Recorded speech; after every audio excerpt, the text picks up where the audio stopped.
Learning page চ্যানেলে তোমাদের সবাইকে জানাই স্বাগত। আজ আমি তোমাদের পঞ্চম শ্রেণীর গল্পবুড়ো সুনির্মল বসুর লেখা গল্পবুড়ো কবিতা থেকে প্রশ্ন উত্তর করা। চলো প্রশ্ন উত্তর শুরু করা যায়। প্রথমেই আমরা প্রশ্ন উত্তর করব। দেখো বলেছে কি, ঠিক শব্দটি বেছে নিয়ে বাক্যটি আবার লেখো।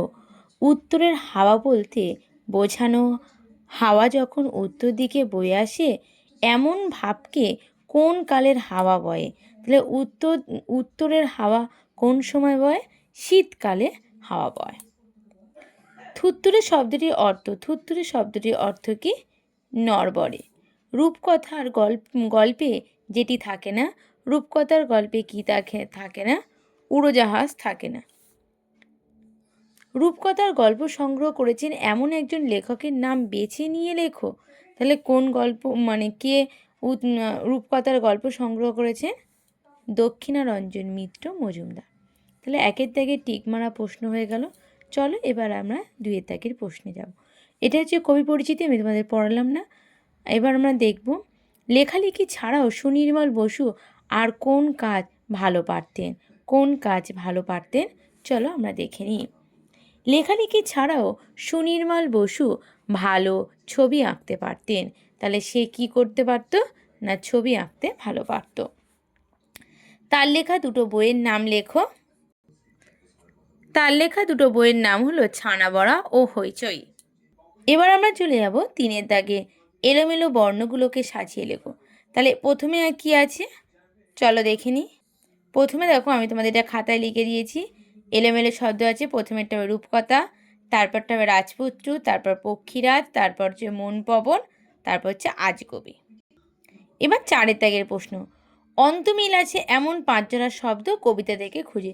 মানে এরকম অন্তমিল আছে এরকম 5 জোড়া শব্দ কবিতা থেকে আমাদের খুঁজতে বলেছে।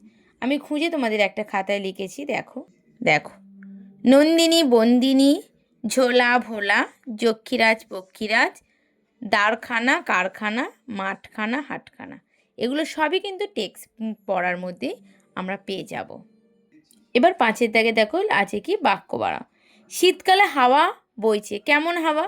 দেখো প্রথমেরটা দিয়ে দিয়েছে, শীতকালে উত্তরের হাওয়া বইছে।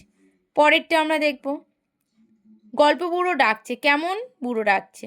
তাহলে কেমন বুড়ো না? থুরথুরে গল্প বুড়ো ডাকছে। তারপর কি বলেছে? গল্প বুড়োর মুখ ব্যথা কেন? চেঁচিয়ে ডাক পেরে গল্প বুড়োর মুখ ব্যথা। চারেরটা, গল্প বুড়োর ঝোলা আছে। কোথায় ঝোলা?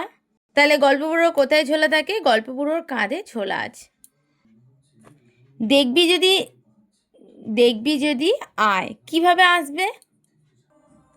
ছেলেরা ছুটে আসবে। এবার আমাদের দেখো ক ও খয়ে স্তম্ভ মেলাতে বলেছে। স্তম্ভ মেলাবো। প্রথমে কি দিয়েছে? তল্পি থেকে কি হবে? চলো, ঝোলা। রূপকথা মানে কি? কাল্পনিক গল্প। ভোর থেকে কি হবে? বিহানে। পবন থেকে কি হবে? বাতাস। আর সত্তর মানে দ্রুত। দেখো এভাবে স্তম্ভ মেলাবো। পরেরটা 7এরটা বলছে ডাক ছেড়ে শব্দ জোড়ার মধ্যে কি পার্থক্য তা দুটি বাক্য রচনা করে দেখাও। চলো প্রথমে দেখো একটা উদাহরণ দিয়ে দিয়েছে। বলছে বাছুরটি ডাক ছেড়ে মাকে ডাকছে। সেরকমই এখানে একটা দেখো উদাহরণ দিয়েছি।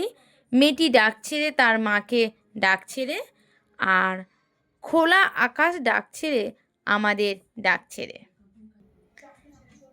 এবার 8এর দাগের কি বলেছে? বলছে দেখো এই যে ছকে বিশেষ্য আর বিশেষণ দিয়েছে, এগুলোকে বেছে বেছে কোনটা বিশেষ্য কোনটা বিশেষণ করতে হবে দিয়েছে আলাদা করে। তাহলে চলো আমি আলাদা করে লিখে নিয়েছি, তোমাদের বলে নিচ্ছি, তোমরা বইয়ের সঙ্গে একটু মিলিয়ে নেবে। তল্পি, ঝোলা, শীত, রাজপুত্র আর কারখানা, এগুলো হচ্ছে বিশেষ্য। আর বিশেষণ কি? উত্তরে, থুত্থুরে, জলদি, আজগুবি, সত্তা, এগুলো হচ্ছে বিশেষণ। 9এর দিকে চলে যাব। পক্ষীরাজের মতন ক্ষীয় রয়েছে এমন 5টি শব্দ তৈরি করতে বলে।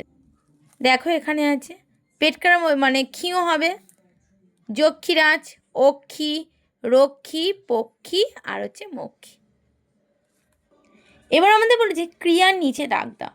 বইছে হাওয়া উত্তরে। বইছে হচ্ছে ক্রিয়া, ডাক ছেড়ে সে ডাক ছেড়ে, ছেড়ে আর ডাক ছেড়ে হচ্ছে ক্রিয়া। আয়রে ছুটে ছোট্টরা, ছুটে হচ্ছে ক্রিয়া।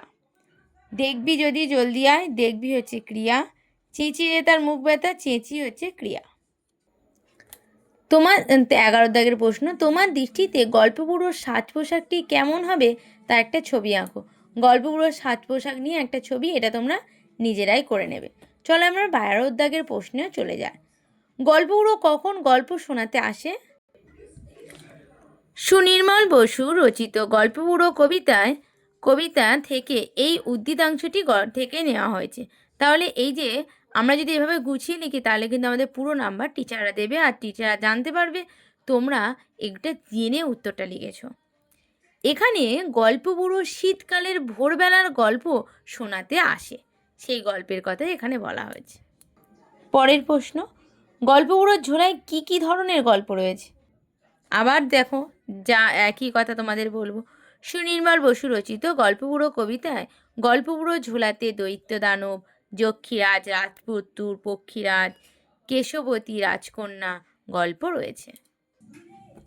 গল্পগুলো শীতকালের ভোরে ছোটদের কিভাবে ঘুম থেকে ওঠাতে চায়? সুনির্মল বসু রচিত গল্পগুলো কবিতা থেকে এই অংশটি নেওয়া হয়েছে। এখানে গল্পগুলোর হাঁক দিয়ে ডেকে লোভনীয় গল্পের কথা বলে ছোটদের শীতকালের ভোরে ঘুম থেকে ওঠাতে চায়। রূপকথায় কোন কোন বিষয় কবিতাটিতে রয়েছে? সুনির্মল বসু রচিত গল্পগুলো কবিতা থেকে এই অংশটি নেওয়া হয়েছে। এখানে রূপকথায় পক্ষীরাজ, যক্ষীরাজ, রাজপুত্র, দৈত্য দানব, তেপান্তরের মাঠ, হট্টমেলার হাট, কেশবতী রাজকন্যা, চোখ ধাঁধানো হীরামানিক, ঝলমলে সোনার কাঠি প্রভৃতি রূপকথার বিষয় কবিতাটিতে রয়েছে। গল্পগুলো কাদের তার গল্প শোনাবে না? সুনির্মল বসু রচিত গল্পগুলো কবিতা থেকে এই অংশটি নেওয়া হয়েছে। গল্পগুলো তাদের গল্প শোনাবে না যেসব ছেলেরা এই প্রবল শীতের ভোরে ঘুমে অলসতা ছেড়ে আসবে না, তাদেরকে কবি গল্প শোনাবে না। আজ তোমাদের এই পর্যন্ত, পরের দিন আমি পরের প্রশ্ন নিয়ে চলে আসবো। যদি তোমাদের ভিডিওটা ভালো লাগে একটা সাবস্ক্রাইব, লাইক আর কমেন্ট করতে কিন্তু ভুলবে না।